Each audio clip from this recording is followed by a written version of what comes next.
question? I got a request to make a video about what equipment we used when backpacking around Europe and what we packed, so here it is. I also had my laptop and camera equipment with me, but I won't bore you with that. This is my Ventura backpack from Mountain Warehouse. It was 40 liters large with a bunch of pockets to keep everything organized and worked really well for me. The one thing that I would change is I wish the straps had a bit more padding. They were a little uncomfortable sometimes. I'll try to put links in the description for the equipment I used. I also forgot to film our microfiber towels. Oops. I recommend bringing them since they dry out so quickly and will save you money from having to rent towels at hostels.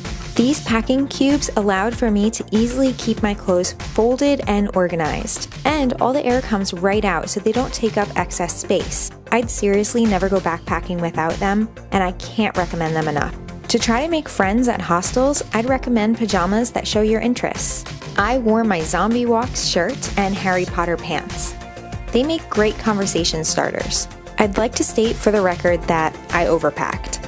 This was my first backpacking trip, and in Amsterdam it was in the 60s at night, while in Italy and Greece it was in the 90s and sometimes the hundreds, and humid. For Europe, I recommend plain shirts without much writing. Baseball caps, cargo shorts, college sweatshirts, and things like that make you stand out even more as a tourist. I also brought 5 tank tops. I should have brought more tank tops and less t-shirts since I ended up spending far more time in the heat than the cold.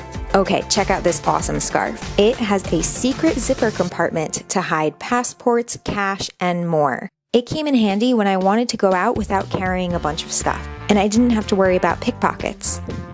I didn't know if we would end up in any smelly natural hot springs or anything like that, so for a bikini, I brought an older one that could get dirty or scraped up and I wouldn't care. I brought this dress so I could be a little more comfortable in the heat, and I'm so glad I did. It has a low back and a deep V neckline, so all the places where I sweat didn't cling to my clothing. Take that, boob sweat. It also covered my knees when I stood.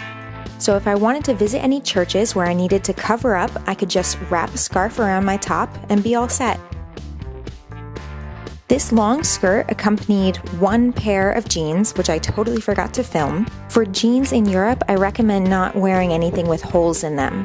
Plain, dark colored, and you're good to go. This jacket worked well in the cooler weather in Holland and Germany. For the first few days, I used these smaller bottles for my lotion, face wash, shampoo, and conditioner. When we got to Germany, however, we bought a couple full-sized bottles and used those for the rest of the trip. Ladies, I cannot recommend getting a menstrual cup enough for traveling. Instead of having a ton of pads and tampons taking up precious space, I used 2 cups. For my own personal medical reasons, I needed to pack compression stockings and electrolyte tablets. And since I'm lactose intolerant, I brought lactate pills so I can eat all the gelato. A few things I bought on the road: this €10 bag from Greece that was perfect for going to the beach.